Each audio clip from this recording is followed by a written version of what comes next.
한국이 세계 무대에서 미국과 러시아를 앞지르고 있다는 소식이 전해졌습니다. 세계 콩쿠르 우승자와 결선 진출자의 숫자만 놓고 보면 한국은 이미 미국, 러시아도 추월했다. 벨기에의 티에리 로로는 한국 클래식에 대해 이렇게 밝혔죠. 그는 한국 클래식 다큐멘터리만 2편을 연출한 감독인데요. 벨기에 공영방송인 RTBF 소속으로 흔히 세계 3대 콩쿠르로 불리는 퀸 엘리자베스 콩쿠르 현장 중계를 25년째 맡고 있는 인물입니다.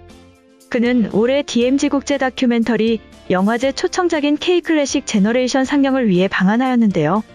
로로는 바이올린 임지영, 피아노의 조성진, 문지영, 소프라노 황수미 등 최근 국제 콩쿠르 우승자들의 이름을 정확하게 발음하면서 한국 연주자들이 산사태처럼 몰려오는 건 세계에서도 전례를 찾기 어려운 독특한 현상이다라고 밝혔습니다.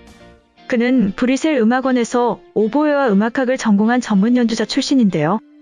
콘서트 현장 중계만 1000차례 맡았고 투츠 틸레만 등 세계적 음악인에 대한 다큐 40여 편을 연출한 음악 다큐의 권위자입니다. 그가 한국 음악계의 급부상에 관심을 갖기 시작한 건 2010년 무렵인데요.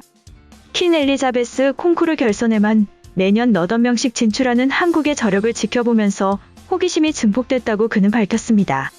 그때부터 한국 음악가들을 만나고 브뤼셀 세종학당에서 한국어를 배우기 시작했는데요.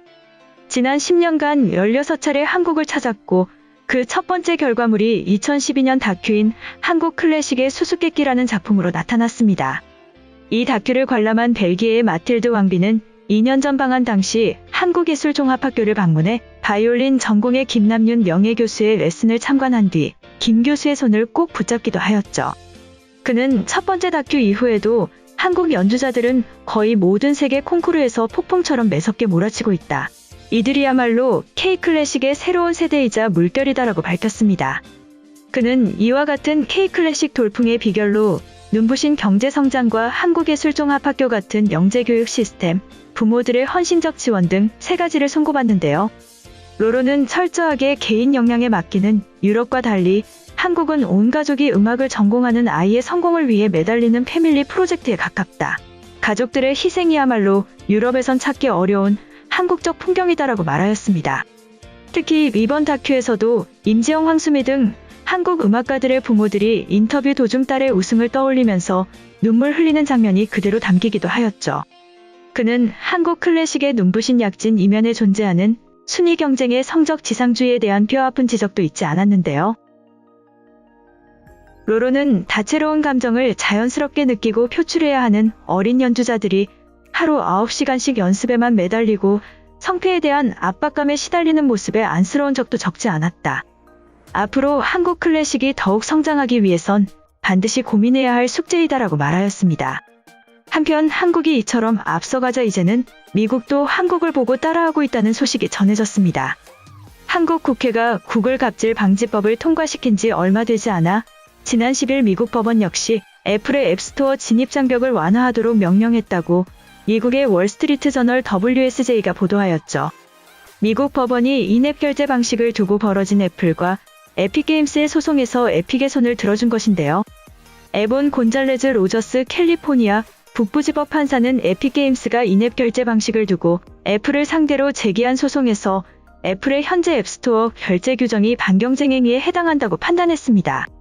애플은 인앱 결제 시 앱 개발자들이 링크를 통해 앱스토어 외부 결제를 유도하는 행위를 금지해왔는데요. 애플은 이런 방식을 통해 인앱 결제 과정에서 건당 30%의 수수료를 받고 있었습니다. 로저스 판사는 애플의 이런 정책이 반경쟁적인 규제에 해당한다고 판단했는데요. 에픽게임스는 아이폰 사용자들을 상대로 자사와의 직접 거래를 유도하였고 이런 결제 방식을 택할 경우 할인도 제공했습니다. 이 때문에 애플은 이런 에픽게임스의 행위가 인앱 결제 규정을 어겼다며 애플 앱스토어에서 에픽게임스 제작 게임 포트나이트를 퇴출시키며 논란이 일었는데요. 이에 에픽게임스는 애플이 독점 행위를 하고 있다며 소송을 제기하였습니다. 미국 법원이 에픽게임스의 이 같은 주장을 받아들였고 오는 12월부터는 애플 앱스토어에서만 결제토록 하는 애플의 규제가 금지되게 되었죠. 그러나 로저스 판사는 애플 자체의 독점은 인정하지 않았는데요. 그는 애플을 독점자로 볼 수는 없다고 판단한 것으로 알려졌습니다.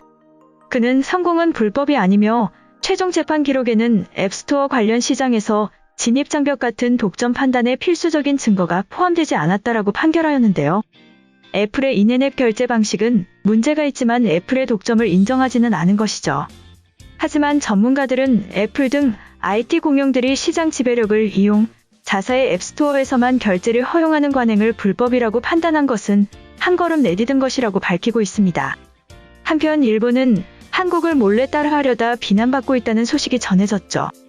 코와 입만 겨우 가려질 정도로 작은 일명 아베노 마스크를 배포하는 등 코로나 사태 초기 마스크 부족 어려움을 알았던 일본에서 이제야 입체형 마스크가 출시된 것으로 전해졌습니다.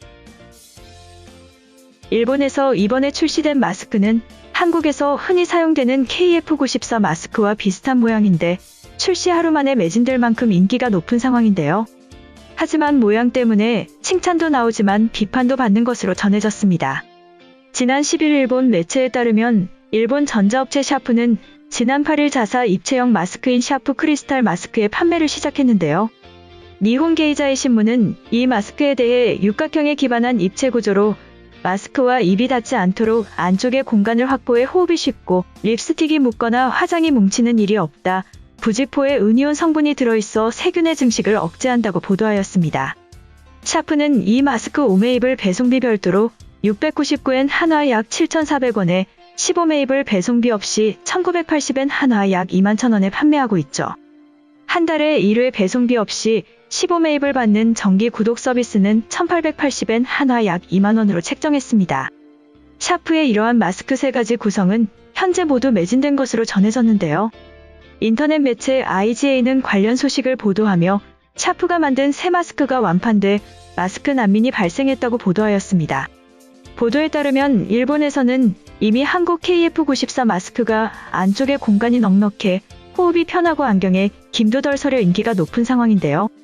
하지만 KF94 인증 마크가 없는 마스크가 많을 뿐더러 한국이나 중국에서 생산된 데 대한 거부감을 가지는 일본인들도 있는 것으로 전해졌습니다. 이 때문에 샤프가 한국에서 널리 쓰이는 마스크와 비슷한 모양의 마스크를 내놓은 데 대해 환영하는 반응이 이어지고 있는데요. 이 모양을 일본산으로 갖고 싶었어. 이 모양이 궁금하지만 일본산이 좋아 망설였는데 샤프가 만들어 다행이야 등의 반응을 보였습니다. 반면 비난의 목소리도 높아지고 있는데요.